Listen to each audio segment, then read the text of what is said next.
حسین علیہ السلام کی مجلس میں اگرچہ 2 آدمی بیٹھے ہوئے ہوں، اس مجلس کا مقام و منزلت ان لوگوں کی مجلسوں سے جو سیاسی مجلسیں ہیں ان سے 1000 گنا زیادہ ہے اگر تو 2 آدمی والی حسین کی مجلس ہو۔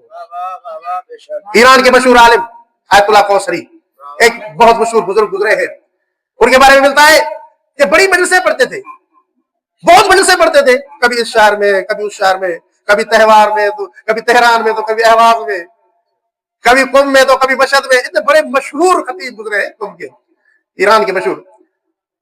تو جب محرم کا مہینہ آتا تھا تو مجلسوں میں مصروف ہو جاتے تھے، جس طرح عموماً علماء کرام مصروف ہو جاتے ہیں۔ تو لکھا ہے کہ ایک دن کچھ بچے اس کے پاس آئے، آ کر کہنے لگے آقا جان ہم نے مجلس کی ہے اس میں آپ چلیں۔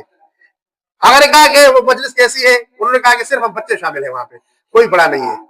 تو آقا نے کہا کہ بچوں کی مجلس میں میرے لیے مشکل ہے آنا، کیونکہ میرے پاس اتنا ٹائم نہیں ہے، میں کبھی اس شہر میں جاتا ہوں، کبھی اس شہر میں جاتا ہوں، کبھی اس گاؤں میں جاتا ہوں، کبھی اس گاؤں میں بڑے بڑے اجتماعات ہیں، میں صرف بچوں کے لیے اتنا ٹائم نہیں نکال سکتا۔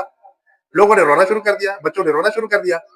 بچے تھے لیکن محبت اہل بیت تھی، دل میں آل محمد کی محبت تھی، عمر میں چھوٹے چھوٹے تھے، جس طرح آج الحمدللہ ہمارے بچے ہیں، ان کے دل میں محبت آل محمد ہے۔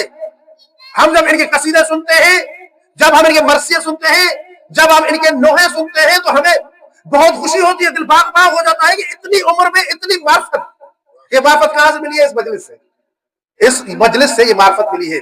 تو میں نے عرض کیا دوستو کہ وہ ان بچوں نے کہا کہ آقا جان آپ چلیں، ہماری مجلس ہے، ہم بچوں نے مجلس کی ہے، ہم بچوں کا کیا قصور ہے، آپ مجلس میں شرکت کریں۔ تو آقا نے کہا میرے پاس ٹائم نہیں ہے، میں تو قم جاؤں گا، میں تو مشہد جاؤں گا، میں تو تہران جاؤں گا، میں تو زنجان جاؤں گا، مختلف شہروں میں مجھے جانا ہے، مجھے مجلس پڑھنی ہے۔ اس کے باوجود انہوں نے کہا نہیں آپ کو جانا ہے، آپ نے چلنا ہے ہمارے ساتھ۔ بچوں نے رونا شروع کر دیا کہ آقا جان آپ ہمیں ٹائم کیوں نہیں دے رہے؟ تب اس عالم دین کو ترس آ گیا کہ بچے اتنا اصرار کر رہے ہیں، کیوں نہ ان کی مجلس میں چلے۔ انہوں نے کہا کہ میں مجلس میں آؤں گا کیونکہ میرے پاس ٹائم نہیں ہے، صرف 5 منٹ آؤں گا، ذکر محمد و آل محمد کروں گا اور ذکر محمد و آل محمد کے پر چلا جاؤں گا۔ بچوں نے کہا ٹھیک ہے آپ چلیں، ذکر محمد و آل محمد تو ہوگا۔ اور پھر لکھا ہے کہ اسی دن کہ جس دن آقا نے ٹائم دیا تھا، مقررہ وقت پر آقا پہنچ گئے، مجلس ہوئی 5 منٹ کی۔ 5 منٹ کی مجلس جیسے ہی ختم ہوئی تو لکھا ہے کہ ان بچوں نے آقا کی خدمت میں نیاز کے طور پر قہوہ پیش کیا، کالی چائے پیش کر دی۔ آقا نے دیکھا کہ وہ ٹھنڈی ہو چکی تھی، آقا وہ چائے وہاں پہ پھینک کے چلے گئے۔ اور جب رات ہوئی عزیز دوستو، اصل قصہ یہاں سے، جب رات ہوئی اور وہ آقا صاحب بستر پر آئے، سوئے، سارا دن مجلس پڑھ کے تھک چکے تو سوئے، تو رات کے اندھیری میں آدھی رات کے وقت سیدہ زہرا سلام اللہ علیہا اس کے پاس خواب میں بی بی آئی، بی بی آ کر کہنے لگی اے آیت اللہ کوثری آج آپ نے بڑا ذکر کیا ہے، آج آپ نے بڑے لوگوں کو رلایا ہے، آج آپ نے میرے بیٹے کی مظلومیت بہت بیان کی ہے، لیکن آقا کہ آپ کو پتا ہے کہ اتنی جو مجلسیں آپ نے پڑھی ہیں، ان مجلسوں میں سے سب سے زیادہ پسند مجھے کون سی مجلس آئی ہے؟ آقا نے دست بستہ خواب میں عرض کیا اے میری مخدومہ مائے کون ہے، مجھے پتا نہیں ہے کہ آپ کو کون سی مجلس پسند آئی۔ اب بی بی کہنے لگی کہ مجھے وہ مجلس پسند آئی ہے کہ جو مجلس آپ نے بچوں میں پڑھی تھی، جو بچوں کے اجتماع میں آپ نے مجلس پڑھی تھی، وہ مجلس مجھے پسند آئی ہے۔ لیکن آقا کوثری ایک بات مجھے پسند نہیں آئی۔ تب آقا کوثری کہنے لگے کہ میری مخدومہ، اے میری مالکہ، اے سیدہ کونین، آپ کو کون سی میری بات پسند نہیں آئی؟ تب بی بی کہنے لگی مجھے ایک بات پسند نہیں آئی ہے، وہ بات یہ ہے کہ آپ نے وہ قہوہ گرا دیا تھا، وہ نیاز حسین گرایا دیا تھا۔ نیاز حسین کی اتنی اہمیت ہے، اہمیت سمجھا کرو۔ آپ جو مرحومین کے لیے نیاز کرتے ہو وہ الگ ہے، اور حسین کے لیے جو نیاز ہوتا ہے وہ الگ ہے۔ زہرا کہتی ہے کہ یہ جو آپ نے نیاز گرا دیا تھا یہ مجھے پسند نہیں آیا۔